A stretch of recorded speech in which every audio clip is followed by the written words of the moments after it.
Hello, and a good morning, good afternoon, and a very good evening to you, the good people of YouTube. Hope you're today, hope you're feeling good, and always when your world. Hello there, everybody. Today I have this amp to show you, everybody. This is a Marshall JTM60. This is the 1x12 combo version, and it is glorious. This is really, really cool. I first played through these things when I was in Old Hat, and I loved them in Old Hat. The ones we had in Old Hat were the 212 combos, and they were absolutely to die for. They were amazing. And I got to play through one at a Duke's Deluder gig once. We played this gig in Withensea. There's a video actually of it, where it was backline supplied, so it was basically just like turn up with your pedal board. And the amp I got to go through was the head and cab version of the JTM60. And I was just so happy with it. It just sounded so good. I just loved it. So this guy contacted me recently saying, "Would you be interested in buying mine?" And he told me it's not perfect. There's a lot of problems with it. And I was like, okay. I said, usual thing. When was it serviced last? When was it revalved? And what are the issues? So the speaker cloth, the speaker itself, the cone of the speaker has a rip in it. And it's a fairly substantial rip. It's about that big. It doesn't affect the amp at this point in time. But over time, that will become an issue. But that's okay. You know what I mean? That's an easy fix. You just get it reconed. Or just get a replacement speaker, which is what I'm planning to do. I'm not, I'll just take this speaker out and just put another one in. And just basically kind of I don't know what to do with this speaker. But anyway, it's an easy fix. Broken speaker, very easy.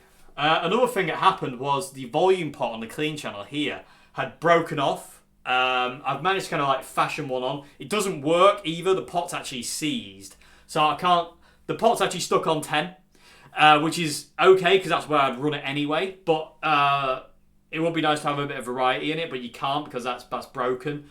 So and also all the pots were scratchy, and I had to clean them all out. And also, it'd never been serviced, never been revalved. The valves this thing came with are still in it. There's still the Marshall EL34s and ECC83s, which I think are what are in this thing. Definitely, I would doubt there are anything else. But I could be wrong. If anybody knows what the valves are in this, please correct me in the comment section below, just so I'm not getting wrong information. Anyway, so yeah.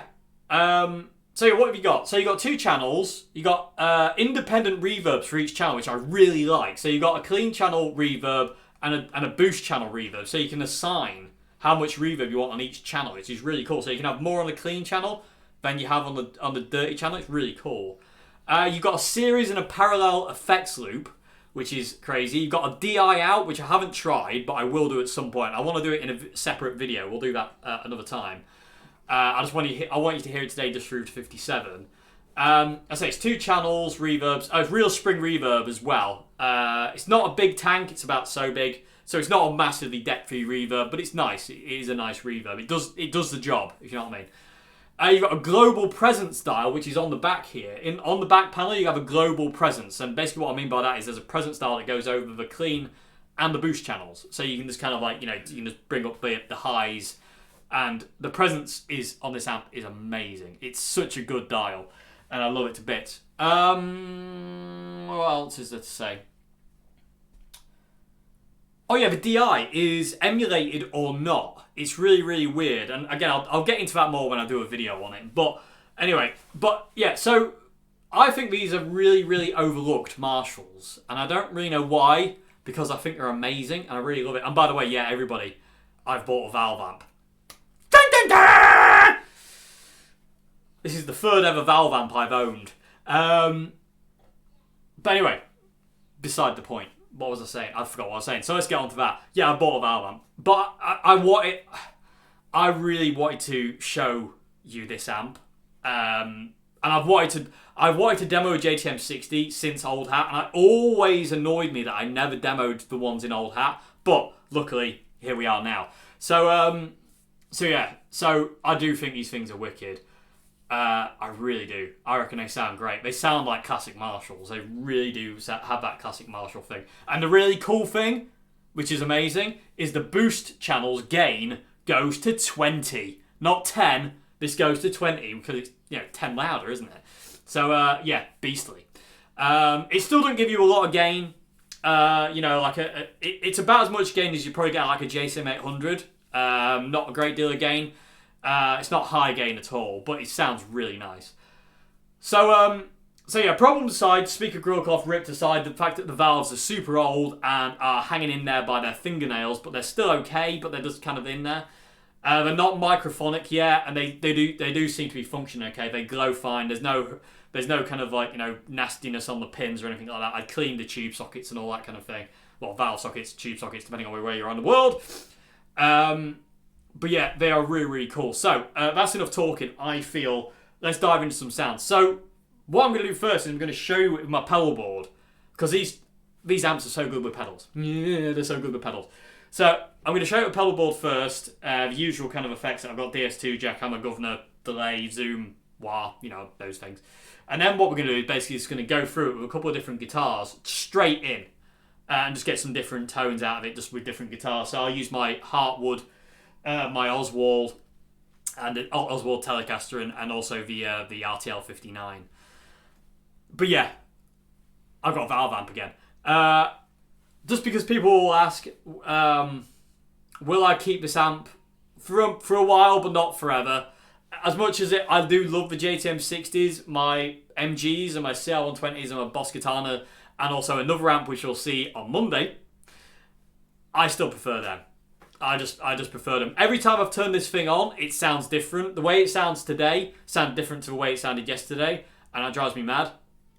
Really mad. Because I don't like inconsistency in an amp. That's why I love solid state so much. It's not inconsistent. Valve amps, I've had 3 now. Like I said, I've had an 800, a 50 watt Plexi, and now the JTM.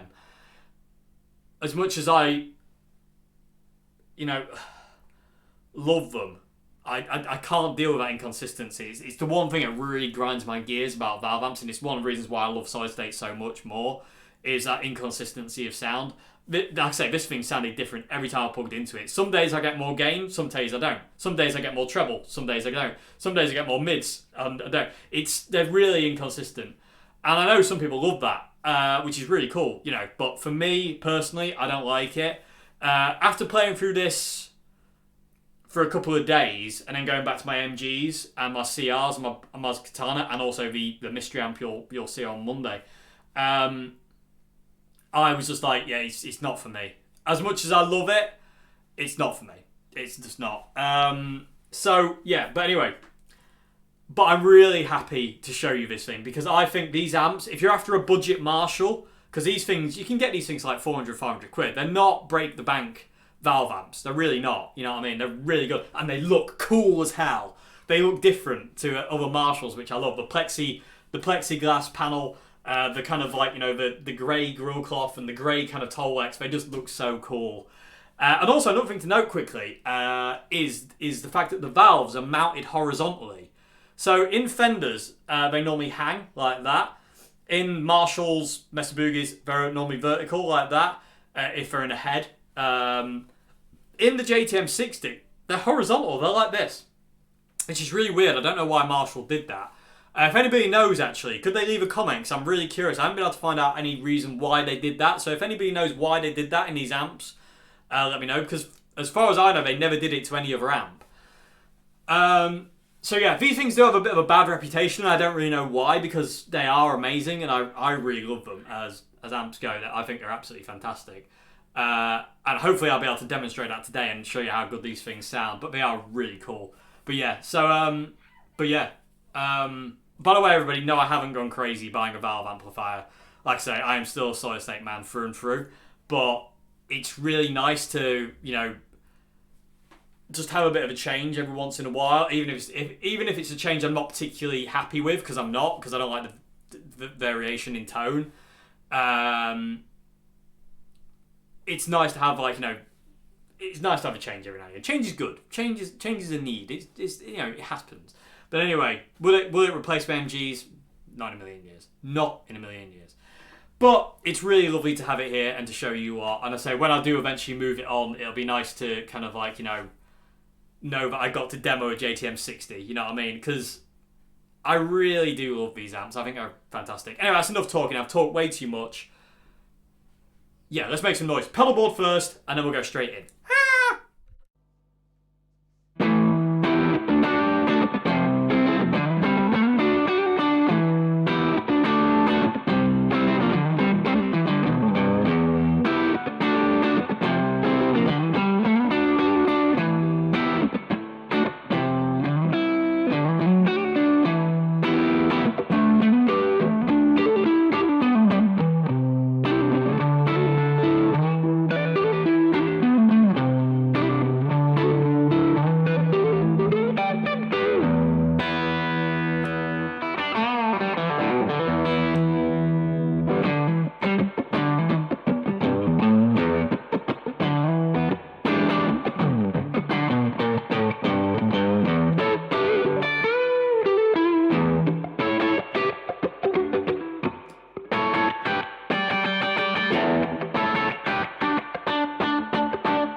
Okie dokie, people of YouTube, there you go. Hopefully that demonstrates how awesome this thing sounds. I'm really glad today it sounds really good. The other day it didn't sound that good. It was a bit kind of dull and lifeless the other day, but today it's really alive, and I'm really glad of that because I was a bit like, oh no, what if it sounds like this on the day I'm going to film it? Anyway, these amps are just fantastic. They really are. Anything you throw at them, they just sound good. Like, you know, what's that? 5 guitars? Yeah, it's 5 different styles of guitars. You know, but you know, we had a Strat style guitar, Telecaster style guitar, Les Paul style guitar, Jaguar style, and the 335 style guitar, all lobbed into this thing, and they all sound fantastic. This amp is just wicked. I really cannot recommend these JTM60s enough. They do get rather hot, but saying that, this thing isn't ridiculously warm. It's not that bad. One sec. No. I mean, in all fairness, a lot of people say these things run really hot and then they melt down. This thing doesn't run hot enough to melt down. There's no way. I mean, obviously, you know, give or take, you know, you can have some issues internally with that thing. But I'm going to talk about this in a sec. But they don't run ridiculous. This one isn't running ridiculously hard. Considering this thing's never been serviced or rebiased or revalved or anything like that, it's quite incredible. The caps inside as well, everything's in really good condition. Nothing's bulging and nothing's kind of like, you know, burnt out or burning out or anything like that. It's all good. I am going to take it at some point when I can, if whatever going on at this point in time with the weird world we're living in.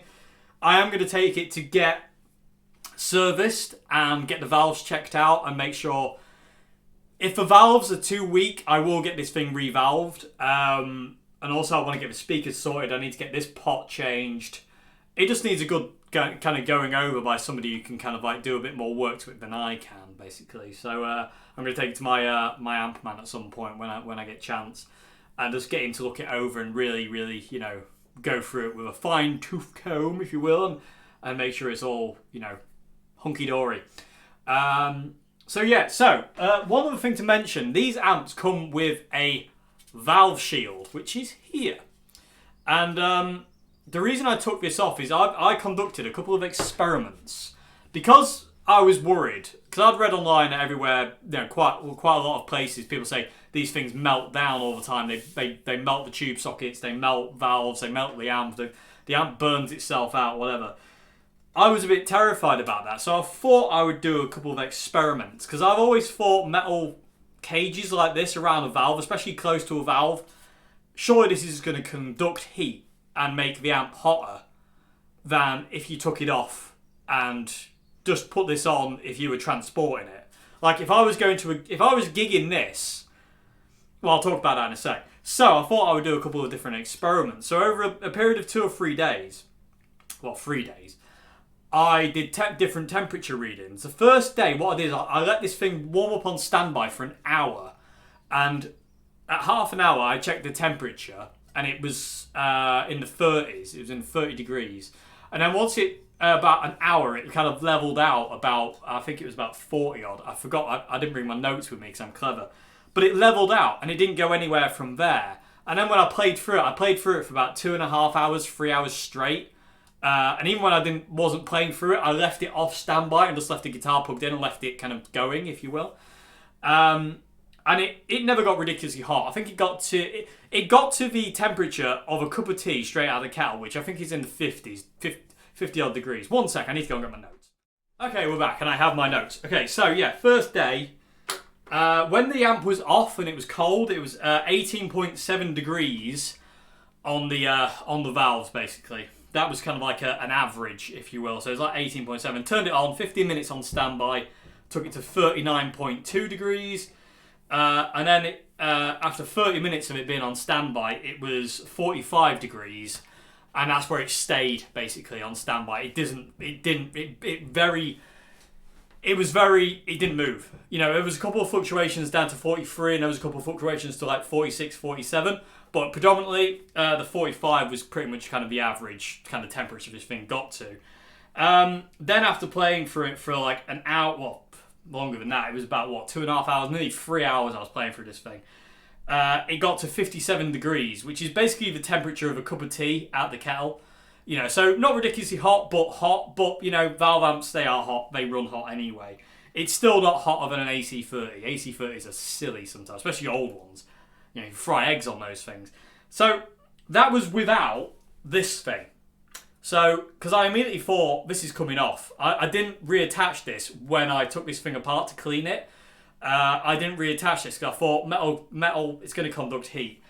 And I thought, am I right in that assumption? So next day, I reattached the cage, and it was 19.2 degrees off. The amp off cold was 19.2 degrees. It was a warmer day, so, you know, in the room it was a little bit hotter. Within 15 minutes of standby, it got to 42.6 degrees. That's like, bearing in mind without that thing, it was 39. So it got to 42 in 15 minutes. And then after 30 minutes of standby, the amp reached 59 degrees with the cage on. With the valve cage on, it reached 59 degrees on standby. I hadn't even played through it at that point.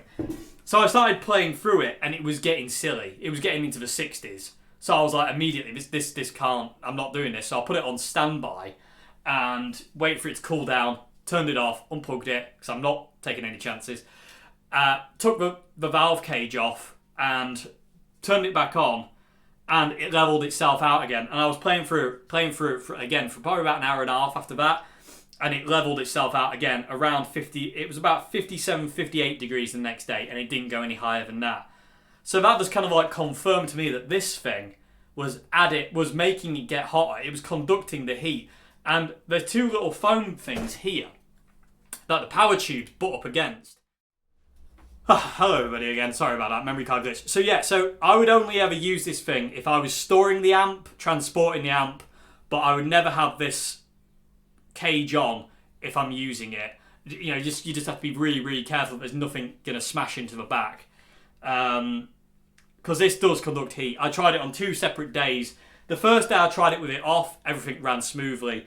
The second day I tried it with it on, like I say, the standby temperature was just ridiculous. It got hotter on standby than it did the day before, me playing through it for like 2.5 hours, nearly 3 hours, give or take, without it. You know what I mean? That's ridiculous. That is ridiculous. I mean, the highest it got on that first day was 57 degrees.